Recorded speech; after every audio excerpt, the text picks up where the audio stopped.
Hi hello నమస్తే welcome to social post TV. నేను మీ anchor పప్పు. ఈ రోజు మనతోని స్పెషల్ గెస్ట్ ఉన్నారని, ఆ గెస్ట్ ఎవరో కాదు, సీనియర్ జర్నలిస్ట్ సురేష్ గారితో ఉన్నాం. కొన్ని క్వశ్చన్స్ ఉన్నాయి మా దగ్గర, ఆ పొలిటికల్ పరంగా సార్ని అడిగి తెలుసుకోవడానికి ప్రయత్నిద్దాం.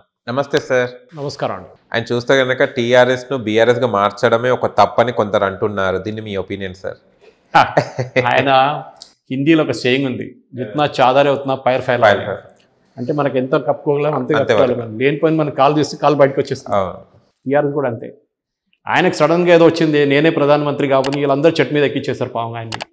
ఆయన చెట్టు మీద ఎక్కేశాడు, తిరిగి చూస్తే ఎవడు లేడు. ఇప్పుడు ఏ బీఆర్ఎస్ ఏంటి ఆయన, నేను మహారాష్ట్ర పోతా అది ఇది అని చెప్పి హరీష్ రావు గారు నేను ఇంటర్వ్యూ చేశాను ఒక పెద్ద ఛానల్లో, ఇంకా 5 ఎడిటర్స్ ఒక ప్రోగ్రామ్ ఉండే. దాంట్లో అడిగాను, మేము పోతున్నాం మహారాష్ట్ర పోయి అక్కడ 30 సీట్లు కలుచుకుంటాం, మధ్యప్రదేశ్లో పోయి 20 సీట్లు కలుచుకుంటా అన్నాడు.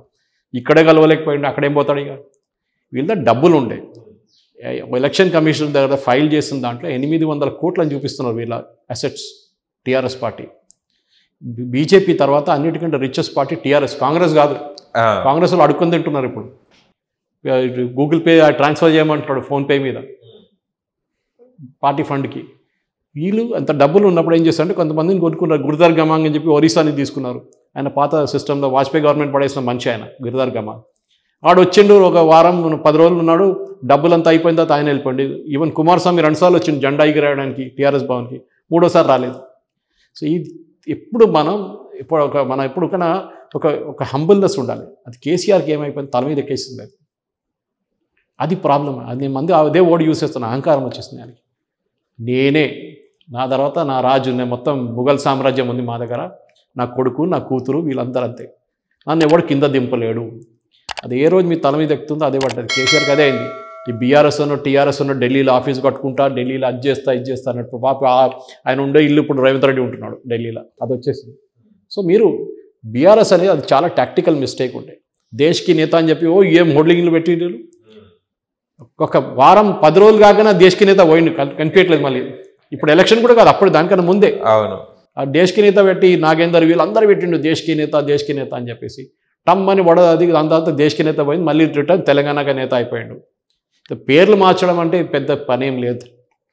కానీ మీకు ఆ కెపాసిటీ ఉందా? మీరు మధ్యప్రదేశ్లో వెళ్ళి ఎన్ని సీట్లు గెలుస్తారు, మహారాష్ట్రలో వెళ్ళి ఎన్ని సీట్లు గెలుస్తారు? అక్కడ పెద్ద పెద్ద కిలాడీలు ఉన్నారు. శరద్ పవార్ కానివ్వండి, దేవేందర్ ఫడ్నవీస్ కానీ, షిండే అందరూ ఉన్నప్పుడు మీరు అక్కడ వెళ్ళి పంచాయతీ ఎలక్షన్ కలుపుకున్నాం, 20 సీట్లు కలుసుకున్నాం పంచాయతీ అంటే ఏంటి? పంచాయతీ ఎలక్షన్లో first of all election symbol మీద పోటీ చేయరు ఎవరు, అందరూ వాళ్ళ సింబల్ మీద పోటీ చేస్తారు. ఎవరు కలిసిన వాళ్ళే గుంజుకుంటారు, నేను మా మంచి అని చెప్పేసి. సో అన్నిటికంటే పెద్ద తప్పు ఎగ్జాక్ట్లీ ఈ బీఆర్ఎస్ పేరు మార్చడము, ఆ నేషనల్ అంబిషన్స్ తీసుకురావడము చాలా తప్పు. ఒక 10, 15, 20 సంవత్సరాల తర్వాత మీకు ఒక లాజిక్ ఉంటుంది. సమాజ్వాదీ పార్టీ యూపీలోనే ఉంది, బయటికి రాలేదు వాళ్ళు. మాయావతి బీహార్ యూపీలోనే ఆడుకుంటుంది, బయటికి రాలేదు. స్టాలిన్ తమిళనాడులో ఉన్నాడు, ఆయన కూడా చెప్పొచ్చు కదా, మా నాన్నగారు పెట్టిన పార్టీ 50 సంవత్సరాలు నేను కూడా దేశకి నేత అంటే అవుతాడా? కాదు. మీకున్న కెపాసిటీ మీరు తెలుసుకోవాలి.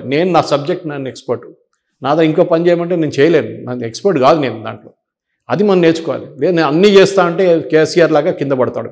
అదే జరిగింది ఇక్కడ. ఓకే.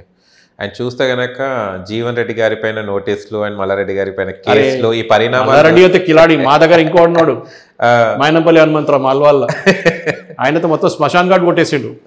ఇదేంటి మీరు బిల్డింగ్లు అంటున్నారు, ఇది పొలాలు అంటున్నారు, ల్యాండ్ అంటున్నారు, అదైతే శ్మశాన్ ఘాటే కొట్టేసిండు. ఓకే, బొందలగడనే పోయింది మా దగ్గర, రియల్ ఎస్టేట్ ప్రాజెక్ట్ అయిపోయింది అది. సో ఇంకా వస్తుంది చాలా మటుకు, చూడండి ఇంకా వస్తుంది. కానీ మైనంపల్లి ఇప్పుడు ఈ సైడ్ వచ్చేసిండు, కొంచెం లక్కీగా ఉన్నాడు. కానీ మల్లారెడ్డి మీద పడుతుంది. ఇప్పుడు నిన్ననే నాకు ఎవరో పంపించిన ఫోటోగ్రాఫ్స్ వస్తా, శాటిలైట్ ఇమేజ్ పెట్టి ఆయన మల్లారెడ్డి మెడికల్ కాలేజ్ మొత్తం చెరువు కొట్టేసిండు ఆయన చెప్పేసి. మంద చెరువులు ఏంటి, 2000 చెరువులు ఉండే హైదరాబాద్, ఇప్పుడు 40 చెరువులు కూడా లేవు. మళ్ళీ అంటాడు వర్షం వస్తే ఇంట్లో నీళ్ళు వస్తున్నాయి. అరే మీ ఇల్లు చెరువులో కట్టుకుంటే మళ్ళీ నీళ్ళు ఎక్కడికి వస్తాయి? చెరువులకే వస్తాయి నీళ్ళు. అది వీళ్ళ ప్రాబ్లం. ఈ కబ్జాలు హైకోర్టు కూడా సీరియస్ అయిపోయింది. నిన్న కూడా హైదరాబాద్ డిస్ట్రిక్ట్ కలెక్టర్ వెళ్ళి అపాలజైజ్ చేసాడు, మేము చేసిన తప్పు, ఫుల్ ట్యాంక్ లెవెల్ పెడతా అంటే. ఫుల్ ట్యాంక్ లెవెల్ పెడితే ముందు దుర్గం చెరువు, ఇప్పుడున్న మాదాపూర్ పోలీస్ స్టేషన్ దాకా ఉంటే దుర్గం చెరువు. ఇప్పుడు ఏమైంది, అక్కడ మొత్తం ప్రాజెక్టులు వచ్చేసినాయి. ఇప్పుడు ఆ రోడ్డు మీద ఏం చేస్తారు? ఇప్పుడు ఆ బిల్డింగ్లు కూలగొడతారా? చేయలేం కదా. ఈ కబ్జాలే అన్నిటికంటే పెద్ద ప్రాబ్లం హైదరాబాద్ సిటీలో. ఇక్కడున్న ఎమ్మెల్యేలు చేసే అన్నిటికంటే పెద్ద బిజినెస్ వాళ్ళకి కబ్జా బిజినెస్. అది దాంట్లో మన దగ్గర ఛాంపియన్స్ ఉన్నారు. మల్లారెడ్డి మీద నోటీస్ అంటే జీవన్ రెడ్డి మాల్ మీద కానివ్వండి, ఎలక్ట్రిసిటీ బిల్ కట్టలేదు అని చెప్పి అన్ని వాటి పడతాయి ఒకటి తర్వాత ఒకటి. మీరు కూడా చూడండి, ఒక 2 నెలల లోపల హైదరాబాద్ సిటీలో ఉన్న ఎమ్మెల్యేలలో 10 మంది కాంగ్రెస్లో ఉంటారు. ఈజీగా ఉంటారు. ఎందుకంటే వాళ్ళు హైదరాబాద్ సీట్లో ఒక్క సీటు కూడా గెలవలేదు. బీజేపీ గెలిచింది ఒకటే రాజాసింగ్ సీటు గోషామహల్. అది ఆయన ఇండిపెండెంట్గా పోటీ చేసినా ఆయన ఎవరు లేకున్నా కానీ గెలుస్తాడు రాజాసింగ్. మనకు తెలుసు కదా, ఆయన మొదలైంది ఇండిపెండెంట్గా మొదలైంది. ఆయన ఫస్ట్ వాళ్ళ కమ్యూనిటీ ఉన్నారు, రాజస్థానీ లోడ్ కమ్యూనిటీ ఉన్నారు, ధూల్పేట ఆ ఏరియా మొత్తం వాళ్ళదే రాజస్థానీ కమ్యూనిటీ. వాళ్ళు ఎట్లయినా ఆయన కోసం ఓటేస్తాడు. ఓవైసీ క్యాండిడేట్ పెట్టలేదండి రాజాసింగ్ వ్యతిరేకంగా. ఆలోచించాడు, అంత భయపడుతున్నాడు. నేను అడిగాను ఓవైసీ దగ్గర, ఒక మీడియా కాన్ఫరెన్స్లో అడిగాను నేను, మీరు ఎందుకు క్యాండిడేట్ పెట్టలేదంటే అంటున్నాను, నేను పెడితే ఇంకా ఆడికి ఎక్కువ ఓట్లు వస్తాయి అంటారు.